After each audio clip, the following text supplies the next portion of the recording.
This is the L2C Media Network, and this is Sports Final, brought to you by the L2C Media Network.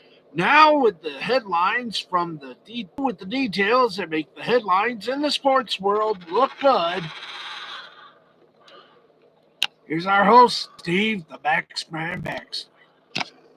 All right, thank you very much, Harold. Good evening, everyone, from the Fred McLeod Sports Desk here at the Hotel Ignorance.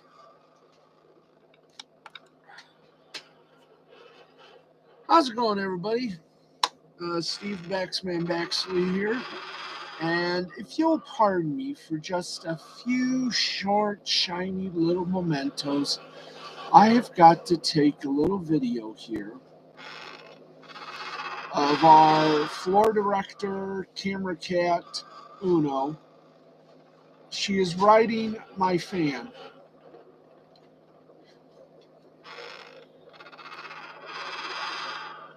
She is riding my fan. I got to get this on tape. And I'm hoping she'll stay where she's at. Stay right where you are. Don't move up. Okay, you moved the damn muscle. Anyway, you moved the muscle. All right. Well, I'm going to try again with everything. With everything on it, I am going to try again. Yes. Well, right now, we got to do a sport. Yep, that's Uno. My camera cat. Okay, can I continue? Yep. Cat's just going nuts. Okay. Let's get this thing going. Good evening, everybody. Welcome to the broadcast. And tonight, of course, it's Monday night. And you know what that means. I wish I knew. Oh, of course. Monday Night Football was tonight. And we will give you the details. Not that boring. So let's get to the Monday night matchup. And here we go. And of course, Tuesday, we're finally going to get things straightened out. We can give you our top five. So here we go. The Patriots. New England Patriots, they beat the Buffalo Bills by a score of 14-10. Jones. Me, and Mr. Jones. Mr. 19 yards. No touchdowns. He had a 19-yard pass. Harris had 10 rushing attempts for 111 yards and a touchdown. And Smith had one reception for 12 yards. For the Bills, Allen, 145 yards and a touchdown. He also had 6 rushing attempts of 39 yards. And Diggs had 4 receptions at 51 yards. Will that be one of the top 5 that we'll be talking about Tuesday evening at midnight Eastern? Well, we will find out.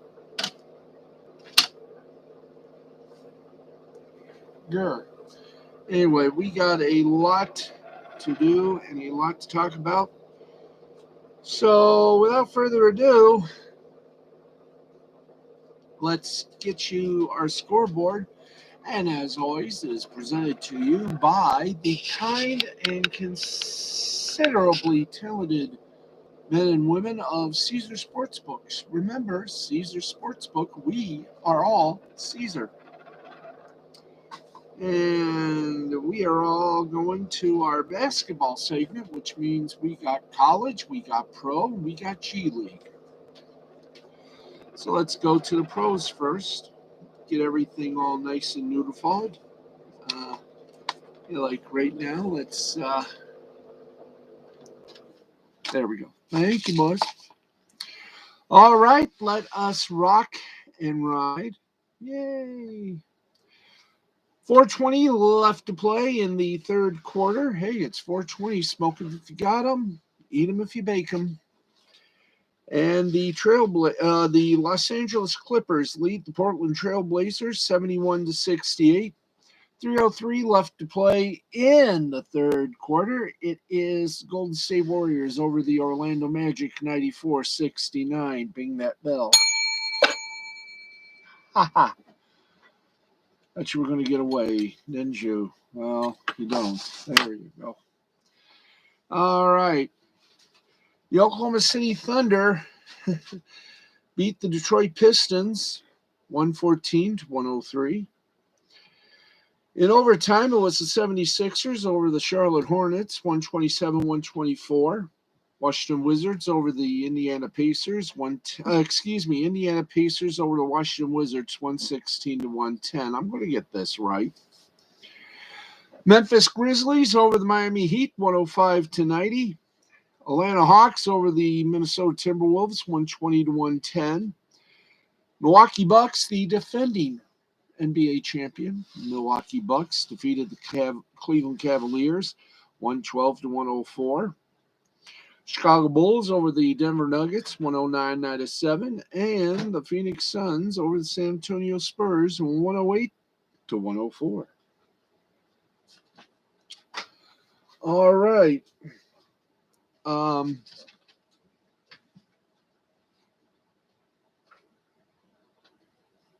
The camera cat obviously may have gone nuts. Hello. There you go. Okay, we got some G League to give you whilst we're here and about. It's the NBA G League, which is presented by those fun folks at Gatorade. Is it in you? It's in me, but is it in you? So let's get to the schedule right now for look at Monday. Let's just pray to ourselves that, let's see, we got a full slate? Yeah, a little bit. Let's go through it. All finals, of course. Raptors 905 over the Capital City Go-Go, 120-113. Cleveland Charge over the Iowa Wolves, 107-104. And the South Bay Lakers, they beat the Salt Lake City Stars, 121-114. Now, believe it or narf, let's get you over to the colleges, the men and women. I do believe both were in fun-loving schedule tonight. Tonight, the night. We're being pissed tonight. Okay, we're going to go to the men. And yes, we do have the Heisman, and, well, Spartan fans are not at all happy, but there is some good reason.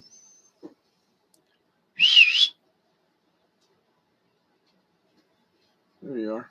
I don't know what's going on.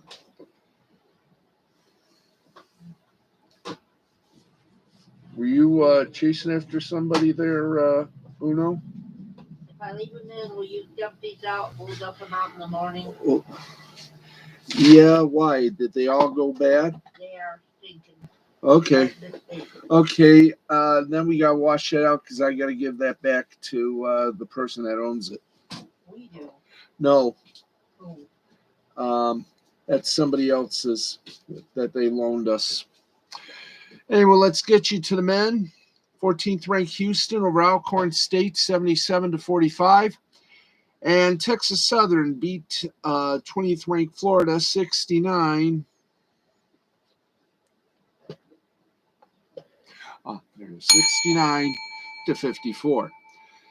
Now, let's go to the ladies. Yes, the ladies, they like it too. And we'll do a little CFL football because they had a big game yesterday, and wow. That's about all I can say is wow. And we got only one game for the ladies. 10th ranked Indiana over Penn State, 70-40. And that is indeed a wild game. Speaking of the devil, and we actually weren't speaking of the devil. Let's take you to the Canadian Football League, because yesterday there was a kerfuffle as we are preparing for Le Coup de Grès. And it was the division championship. Thank you, guys. We aired the division championship. So let's see here. You gotta love it when a good plan comes together and everything decides to fall apart. Ah, there we are. All right, Hamilton took care of Toronto's. Did they? Yeah. Hamilton beat Toronto by a score of 27-19. This included a major little kerfuffle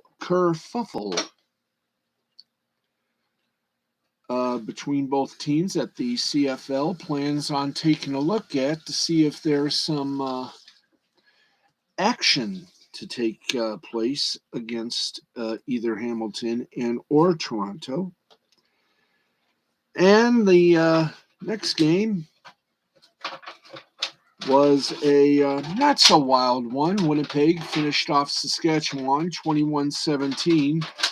So this Sunday at 6 p.m. on Candace TSN, and here in the States it'll be on ESPN2. It'll be Winnipeg taking on Hamilton. So that'll be something to grouse about. And trying to get some more Kellerford information on what occurred yesterday so we can discuss it. Let's correctez-vous. Okay, let's see here. It was an ugly win. There we are. Thank you. And wow. Maple Leaf Sports and Entertainment Security, the CFL, the Toronto Argonauts, and Metro Toronto Police are cooperating in an investigation to events at the end of Sunday's Eastern Division Final, which Argo players and one member of the team's front office were involved in altercations with fans of the visiting Hamilton Tiger Cats. The incidents occurred as the Argonauts were leaving the field in the northeast corner of BMO Field, an area of the stadium where the players walk among fans separated by a series of steel barriers. Now, this setup provided thousands of Ticat fans with very close access to the Argos, leading some to allegedly throw items at the players and staff when they were exiting the field following their 27-19 loss. You're kidding. That's right. And here we go. 2 Hamilton fans were issued trespassing tickets after allegedly jumping a barricade and attempting to fight with players, according to a police spokesperson. A chaotic scene unfolded not far from the Argos locker room, which was locked once players were inside while police and security cleared the area. Now, in one video, which has been reportedly circulated on social media, Argonaut players Chris Edwards and Dejon Brissett are seen fan decked out in Ticat gear. In another, Argos Vice President of Player Personnel, John Murphy, is seen drawing with Ticat fans and allegedly engaged in contact both within and beyond the barrier. Now, it all came after a Hamilton victory ahead of next Sunday's Grey Cup game against the Winnipeg Blue Bombers, which will be played at Hamilton's Tim Horton Field. So, what can we say but ouch? I have a feeling the barrier between the fans and the players is going to be, shall we say, stronger next season. Of course, 108th Grey Cup this coming Sunday. And you can, as I said, see it on TSN in Canada, and ESPN2 here in the States. So there you go. Right there, happy landings with a chocolate star. You gotta scratch my back for a moment. Hey there, Schnookums, back at you, Dandelion. What'd you think of the coaching shakeup in Vancouver? Whoa! The thing we're going to be talking about right now as we take you to the lovely thing we like to call hockey. And, there you are. And you know, when we talk hockey, we have to play the theme.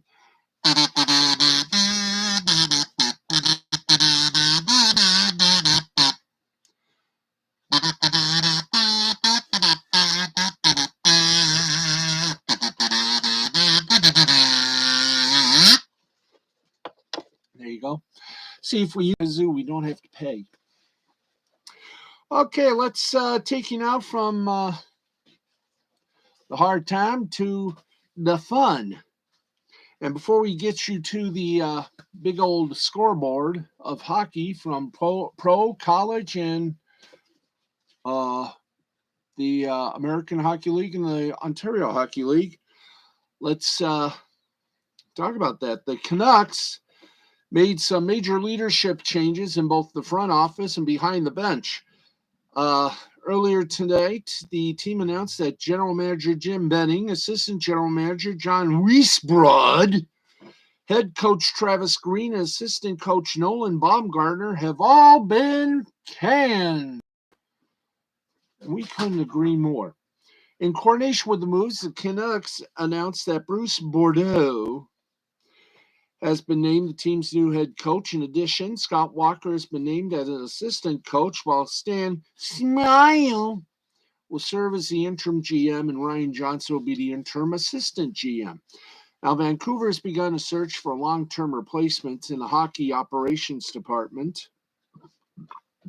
Boudreau will be the 20th head coach in Canucks history and will bring a very successful track record to the position. In his nearly 1,000 games behind the bench, the 66-year-old Boudreau has accumulated a 567, 302, and 115 record and has led his teams to the playoffs in 10 of his 14 seasons as head coach. And this guy's got some cred. He was the head coach of the Anaheim Mighty Ducks, head coach in Minnesota Wild, and the head coach of Washington Capitals. Bordeaux was most recently the head coach of the Wild before he was relieved of his duties during the 2019-2020 season. Now, entering Monday, the Canucks held a 8-15-2 record, which is the second worst in the Western Conference. They have lost 10 of their last 13 games. Wow. And with that on the mark of Gibraltar, ladies and gentlemen, let's give you some scores, okay? And in the second intermission, the Vancouver Canucks are leading the Los Angeles Kings by a score of 2-0. Not bad, not bad. Also in the second intermission, Pittsburgh Penguins over the Seattle Kraken 5-1. Let's take you along the trip du fantastique of the final scores. Washington Capitals beat the Anaheim Ducks in a shootout 4-3. The three stars were Wilson for Washington with 1 goal, Hagelin for Washington with 1 goal, and Milano for Anaheim with a goal and an assist. Final score once again, Capitals 4, Ducks 3. Colorado Avalanche really did an avalanche on the Philadelphia Flyers. They beat the Flyers 7-5. And wow, you thought Vancouver was having a little fire sale. They were having one as well in Philadelphia. Here are the 3 stars, by the way. Johnson for Colorado, 1 goal, 1 assist.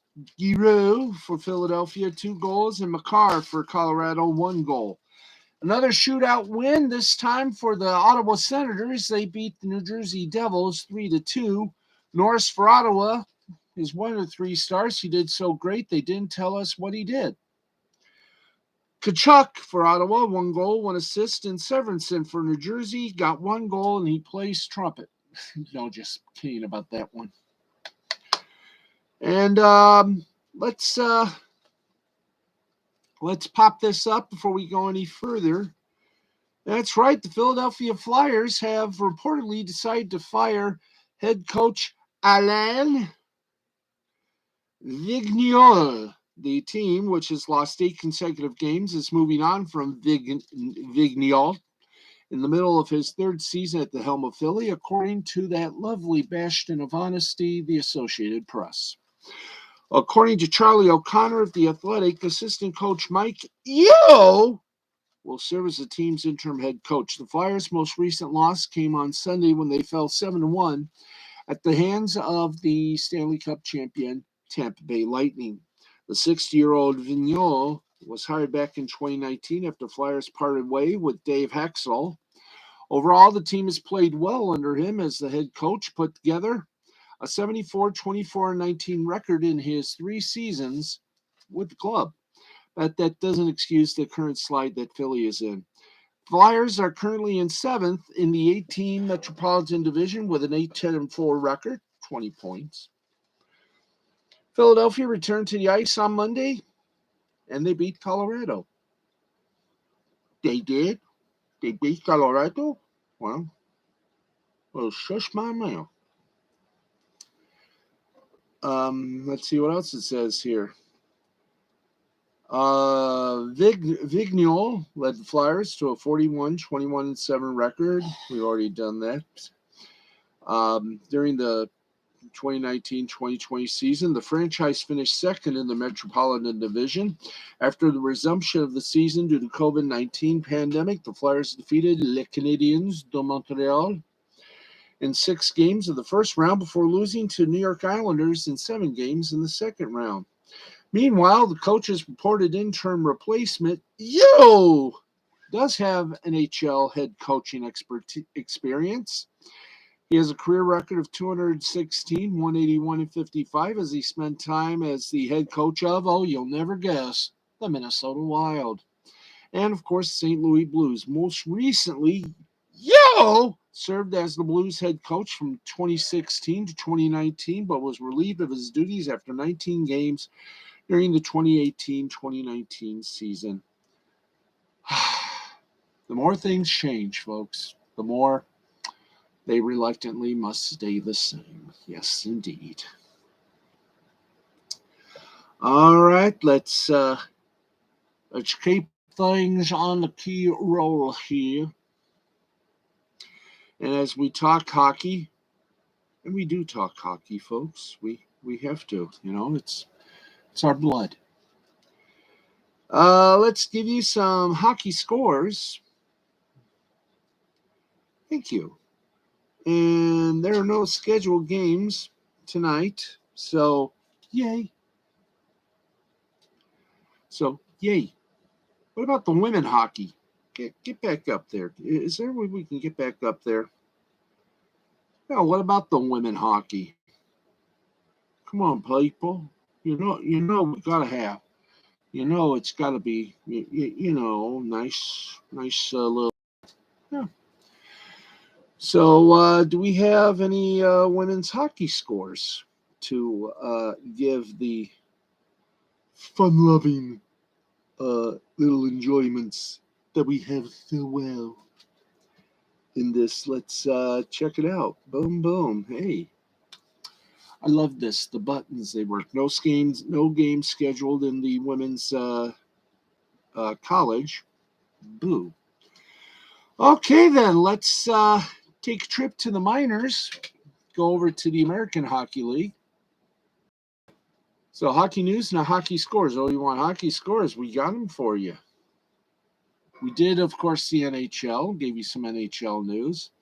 Enjoy watching women's hockey. Don't we all? In fact, one game in the American Hockey League The Grand Rapids Griffins beat the Cleveland Monsters 4-1, and we're now going to check our good folks over at the Ontario Hockey League. And cadets. No games on Monday, but however, Tuesday we got a game. It is the London Knights and the Kitchener Rangers, 7 o'clock. You can catch the radio coverage of that on your little Veritas stations. Let's just give a little pop. The game, of course, be seen on Rogers TV, but how about let's do this. Oh yeah, we already done that part, but let's do it here. You can catch the game on radio on Global News Radio 980 CFPL, or if you are so inclined as to do, let's go over this one here. Oh, we already checked that, right? Okay, let's check the other one. Or you can go to City News 570 for the London Knights. So there's only one game in the Ontario Hockey League, and that game is tomorrow. London Knights, Kitchener Rangers, 7 p.m.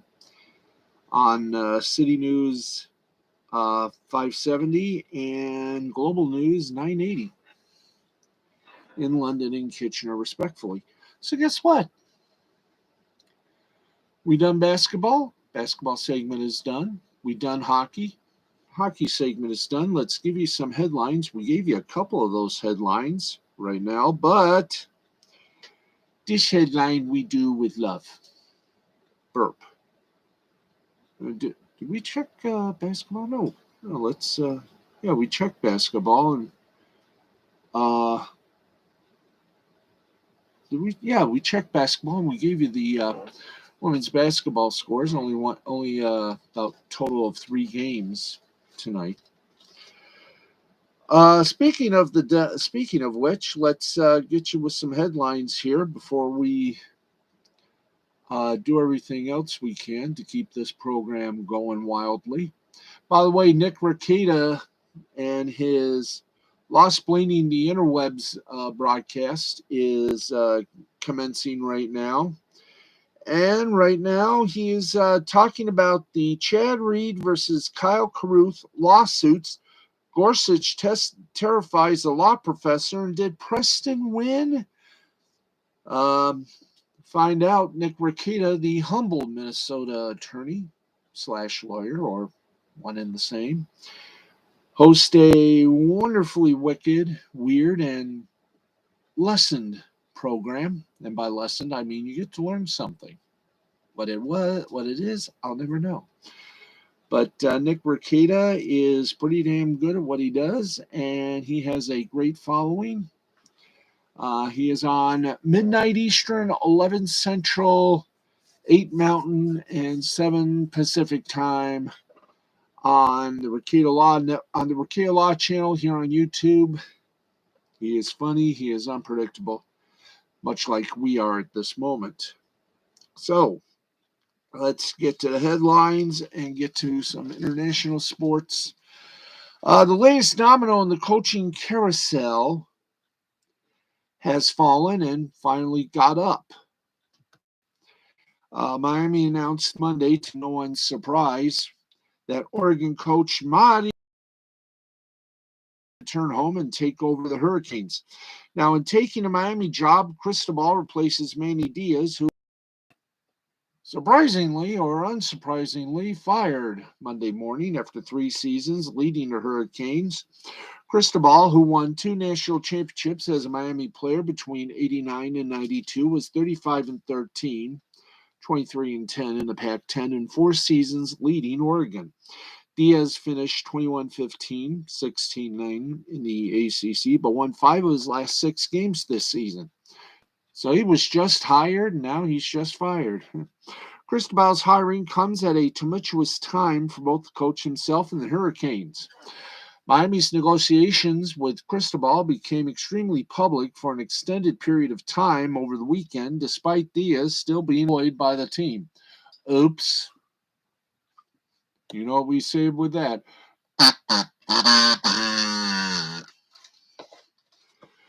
That's right. Miami is simultaneously trying to hire Clemson athletic director Dan Radkovich. Okay, good night, Dandelion. We'll keep the hockey going tomorrow. So I hope you'll be joining us then. Let's see. The Canes only had one season of double-digit wins since joining the ACC in 2003. Miami clearly believes in Cristobal, given... Oh, okay, got to finish the one to get to the other. Miami is simultaneously trying to hire Clemson athletic director Dan Radakovich, a graduate, not University of Michigan, more like University of Miami, who is reportedly waiting on the Canes to snag Cristobal before himself agreeing to leave the Tigers. Cristobal will be tasked with helping the Hurricanes emerge from mediocrity. The Canes only have one season of double-digit wins since joining the ACC in 2003. Miami clearly believes in Cristobal, given it has chosen to pay more than $12 million combined to buy out his contract from Oregon and end Diaz's deal. The Miami Herald reports Miami will pay Cristobal more than $8 million a year and has made additional financial commitments to support the football program as a whole.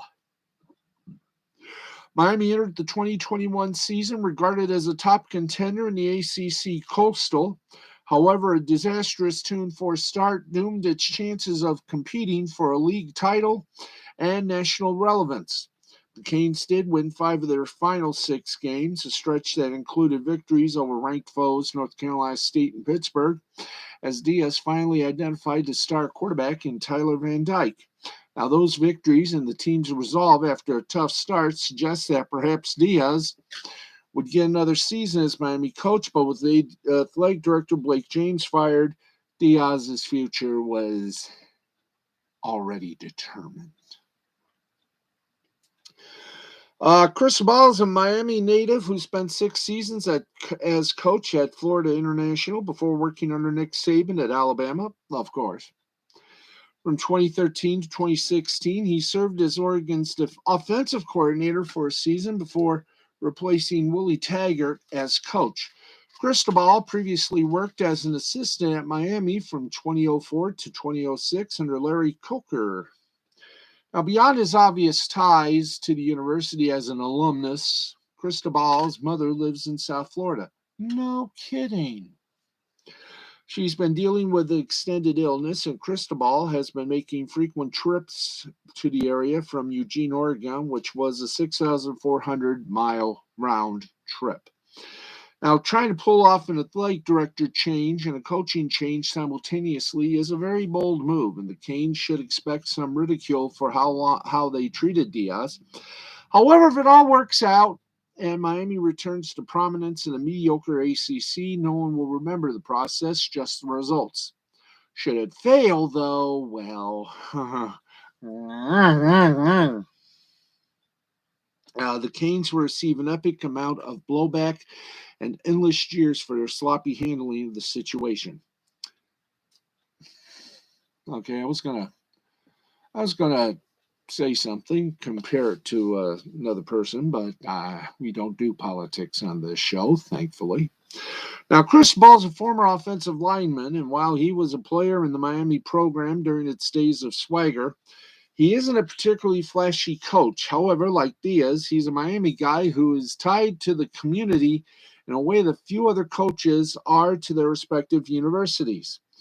Now, nobody has held the Miami job for more than 7 seasons since Andy Gustafson had the gig from 48 to 63. The program's last 2 coaches have lasted just 3 years, and none of its last 4 have made it through 5 full seasons. Cristobal, being a prominent former player, does not guarantee that he'll bring stability to a program that definitely needs it.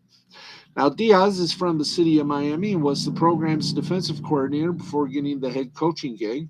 Prior to his tenure, former University of Miami quarterback Mark Richt was coached for just 3 seasons after a long run in Georgia. Another program's fairly recent coaches, Randy Shannon, was also a former player and defensive coordinator who didn't work out in the long run either. So while Cristobal's connection to a great era of the program's history may help sell season tickets, it doesn't mean that doesn't give reassurance for the program's long-term stability. That's especially true given the strange circumstances under which he was hired. Now, where hope comes for Miami is the reported investment into the football program as a whole. The Canes facilities are far behind many top 25 programs, and their lack of on-campus stadium has long been an issue.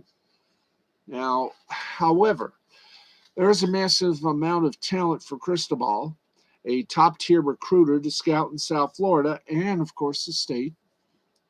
If Cristobal can land star-studded recruiting classes, that coupled with the supposed increased investment into the team and a potential big-name AD leading the effort, provide reason for optimism.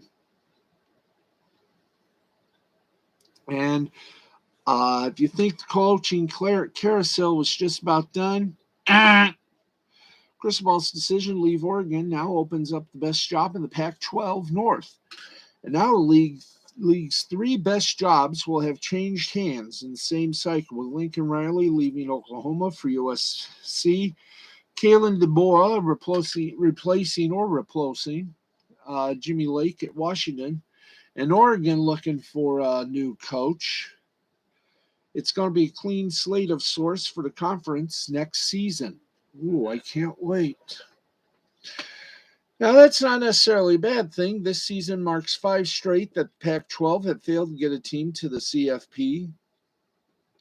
Oregon has not made it since the CFP's inaugural season in 2014, and USC has never played in the CFP. Utah is in a stable place under 17-year coach Kyle Whittingham, but the Pac-12 needs some fresh energy. Perhaps these coaching changes will indeed bring it. We shall see if anything comes from that. 14 minutes past the hour of midnight Eastern time. Welcome to Tuesday. Let's keep going and let's give a little doodash to a little something right here. High 5-star defensive tackle Gabriel Brownlow Dindy has committed to Texas A&M. He tells our friends at 24/7 Sports he has been committed to Oklahoma since October. Brownlow Dindy is commitment number 21 for the Aggies in the 2022 cycle. Wow. Texas A&M continues its push to number 1 in the 24/7 Sports composite team standings, passing Georgia to move to number 2, right behind Alabama. With Brownlow Dindy in the fold, Elijah Robinson led the charge on the trail for Brownlow Dindy, and he visited twice. The 6'3", 280-pound Brownlow Dindy said, quote, "It's been in thought," end quote, since Lincoln Riley left Oklahoma to take the USC job, but he made his final decision on Monday. He told Calvin Thibodeau that he was decommitting and then told committed over FaceTime with many members of the Aggie staff. Brownlow Dindy is the 4th 5-star commit to the Aggies in the 2022 class, joining fellow defensive lineman Walter Nolan, receiver Evan Stewart, and quarterback Connor Wakeman. What more can we say? But good job, guys. In college basketball, winless Texas Southern pulled a Detroit Lion. That's right. After starting the season by playing 6 road games in 15 days, Texas Southern only recently was able to get some time off between games for its players to rest their bodies. That rest paid off as the winless Tigers, much like Detroit, football Lions outplayed their opponents, in Tigers' case, number 20 Florida, from start to finish in a 69-54 upset of the Gators at the O'Connell Center on Monday. Texas Southern entered the game ranked to number 273 in the NC2A's net ratings, which made its debut on Monday. The Tigers started the season with a brutal schedule that included losses at Oregon, Washington, North Carolina State, and BYU. That didn't matter when Texas Southern took to the court versus the Gators. The Tigers, at 1-7, shot 54.4% from the field, including 45.5% from three-point range, and out-rebounded Florida 46-23. Junior guard P.J. Henry scored 16 points, and forward John Walker II scored 13 to lead Texas Southern. Amazing. Amazing. Yes, it is amazing. Yes. Yes, it simply was amazing. Okay. Ugh. And another horse passed away at Santa Anita Park following a workout. Let's tell you all about it. Medina Spirit, a controversial winner of the 2021 Kentucky Derby, collapsed and died following a workout at Santa Anita Park on Monday, according to California Horse Racing Board's equine medical director, Jeff Blay. According to Daily Racing Form, Medina Spirit, a 3-year-old, did not die from complications of any kind of leg injury. Trainer Bob Baffert was set to run the horse at the Grade 2 San Antonio on December 26 at Santa Anita, which is why the horse was working out at the track, the Daily Racing Form reported. Medina Spirit's Kentucky Derby win was one that was clouded in controversy because the colt tested positive for betamethasone following the race. The Kentucky Horse Racing Commission hasn't held any hearings yet regarding the win, and those would need to occur in order to disqualify Medina Spirit. Medina Spirit had run 4 different races since winning the Derby. The colt finished third in the Preakness and won the Shared Belief Stakes and the Grade 1 Awesome Again. Medina Spirit has 5 career first-place finishes and career earnings totaling $3.5 million. The Kentucky Derby winner is the 20th horse to die at Santa Anita just this year, according to our friends over at KCBS Television in Los Angeles. Now, between December of 2018 and January of 2020, a total of 42 horses have died on the track at Santa Anita. And while the ownership of the track continues to deny anything of mysterious ways could have done the horses into death, something has got to be something, and I state this with all due respect. Something stinks, and it isn't the horse stalls.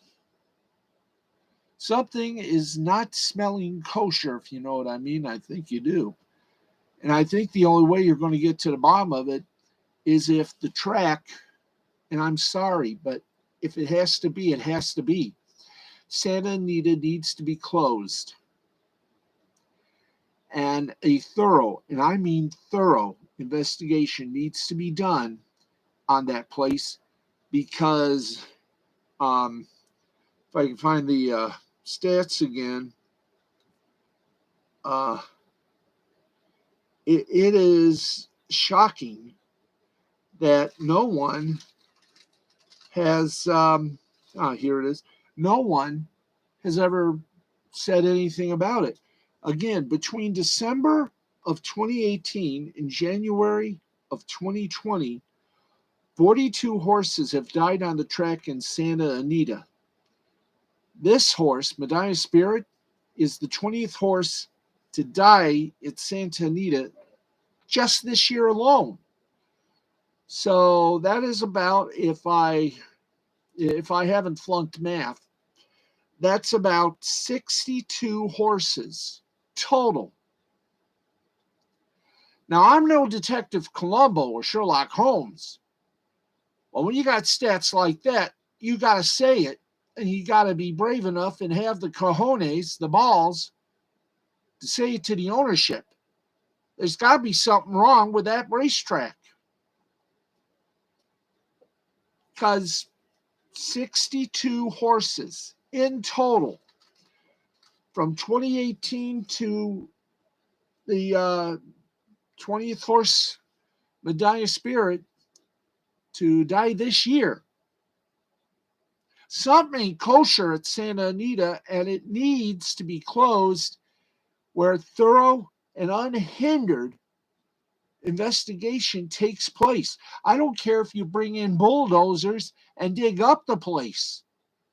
Something is not right at Santa Anita Racetrack, and the ownership has got to be wondering what the hell's going on.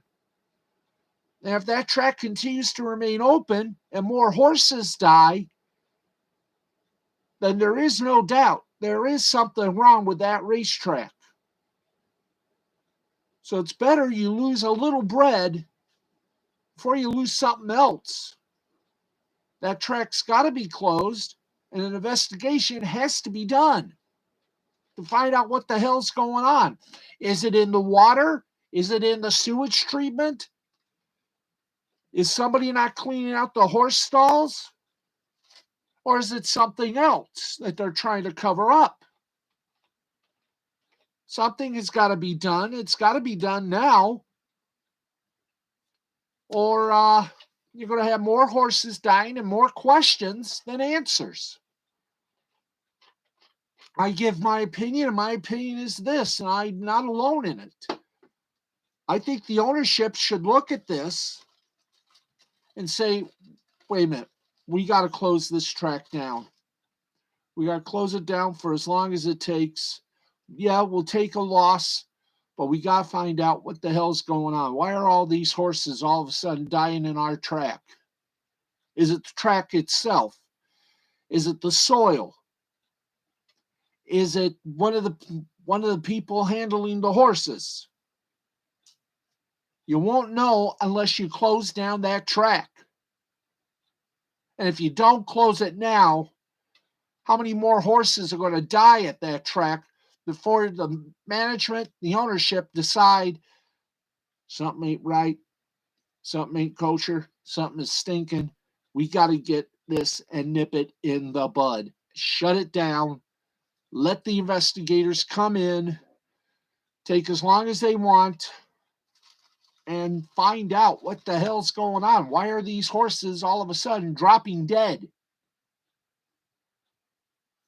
A total, and I will repeat this again, between December of 2018 and January 2020, 42 horses have died at Santa Anita. This year alone, counting Medina Spirit, 20 horses in total, 62 horses. Now, one horse you can excuse. You can say, oh, well, that's nothing. 62 of them since 2018. I know I'm just a humble human being, but damn it, that tells me something is terribly wrong at that track. Either that or whatever is surrounding that track. But find out, the ownership will have to close the track down. And I mean close it down. Let the investigation take place. Let them take as much time as they can. Let them take soil samples. Let them take water samples. Let them take sewage samples, stool samples, whatever it takes.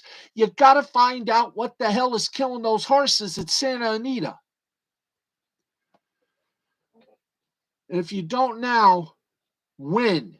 When the 100th horse dies? Fix it. Close Santa Anita down. I know it's going to cost you money. And I know it's not my business. I'm just a human being. But I love horses. I love horse racing.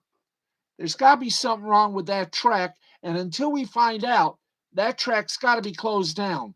Let the investigations begin in the track. You can take soil samples, whatever, but find out before any more horses die. End of speech. Whew. I know I get fired up, but damn it, these are horses. I love horses. I mean, I rode one once as a little kid. Hell, I cried when Mr. Ed got canceled. That was when I was 18. Anyway, let's get on with the rest of this little broadcastability. We got about 3 more segments left before we close out the night. And, oh boy, something is, you talk about something wrong in the water. How about this? More revelations from a former ESPN employee that LeBron James, well, he may not like it. That's right. 3 weeks after first dropping an allegation that LeBron to get her fired from ESPN on her own podcast at The Athletic, Michelle Beadle has added more detail, more grist to the gristle. She spoke to Ethan Sherwood Strauss for his Substack podcast and said that this pressure from James came with a specific replacement in mind. In a New York Post write-up of these comments, Ryan Glasspiegel said, quote, "It is highly probable that Beadle was referring to Rachel Nichols," end quote. There is some logic to that, but Beadle does not specifically spell out who she meant, so the Nichols connection is an inference rather than proven fact. Some of Beadle's comments on this podcast via the transcription from Glasspiegel. Quote, "To find out, I was just like, hey, what a weird person to have any input on your life," Beadle said. Quote, "He had a person at the network who he wanted. He wanted her to be the host of NBA Countdown. He does not like me, and I honestly have stopped trying to figure out why. For some reason, it goes back years. I've been around Maverick Center. He refuses to shake my hand." Previously in the podcast, by the way, that's end quote. Previously in the podcast with Strauss, Beadle had said there was, quote, garbage, end quote, going on behind the scenes and how it is a cutthroat business. Quote, "For me personally, it was always a woman-on-woman thing," Beadle said. "Could we just be more cliche? That is just a played-out, lame thing people assume, and for it to actually come to fruition is just a disappointment." Quote, "I had a job that was wanted by people. I get it. I wanted it too. It was a great job. In the game of trying to get that job, I learned that people were willing to do things that I just wasn't going to do. I wasn't going to play games with the media. I wasn't going to spread lies," end quote. Now, there are a few things of note here.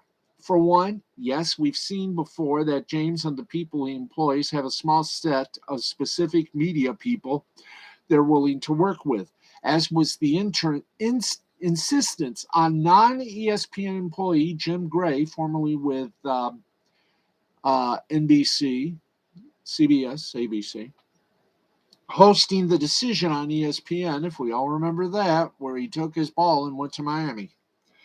But beyond that, there's a notable escalation from, quote, "I want this person gone," quote, unquote, bad enough for someone covered by a media outlet, to "I want to dictate who will replace them." However, it is worth noting that while Beadle did leave ESPN in the fall of 2019, she had her contract bought out. And while her specific NBA Countdown hosting role was filled by Rachel Nichols and Taylor, both now also gone from ESPN after the Rachel Nichols tape controversy, there's been no direct suggestion that James was involved in those moves. Beadle's comments here have been that James wanted her off Countdown and wanted someone else, presumably, though not assuredly Nichols, although the suggestion of it being Nichols is supported by Beadle's response to July's New York Times report on her. But her initial "he tried" comments on James indicated his push was unsuccessful. So even if the presumed desired result, Beadle out, Nichols in, at least partly happened, it is unclear that it was at the insistence of LeBron James. There are also questions of just how does Beadle know? Quote, he had a person at the network who he wanted, end quote. It seems highly unlikely anyone in James's camp told her that, and it seems highly unlikely that her potential replacement would tell her that. It's possible an ESPN exec might have told her, hey, LeBron wants us to get rid of you and bring in this other person, okay? That would itself come with a lot of questions on if the executive was being truthful, on why they would tell her that, and more. Also, I wasn't going to play games with the media, I wasn't going to spread lies comments seemingly deserve some more clarification on just what games and lies this other person was involved with. And once again, ESPN gets brought into it. The particular corporate structure is also worth keeping in mind here. There are a whole lot of people at that network, including executive levels, who have access to a lot of info, but aren't necessarily making the final decision on on-air roles. So even if an executive told Beadle this, they didn't necessarily obtain that info firsthand from a conversation with James or his reps. And they didn't necessarily make the eventual countdown staffing decisions. The amount of influence, if any, James and his team actually were able to exert here is not clear. But there are notable allegations. The idea that James's camp would try to remove one particular ESPN studio personality from their primary NBA pre-show is something in its own right, and that grows to a whole new level of notoriety if it came with a specific replacement. The only evidence is in Beadle's comments. Those aren't completely specific. They don't come with any indication or any further explanation of the alleged comments from James or his camp led to a specific change. So it isn't necessarily a crisis for ESPN at this point, but the alleged behavior from James and his team is concerning for a network that's supposed to be neutral, especially when it comes to coverage of the NBA, which absolutely should not be beholden to any particular player that they're covering. And even if the change wasn't made at the time of the alleged request, the supposed change James's camp asked for here still happening raises questions about ESPN's executive level dealings with LeBron.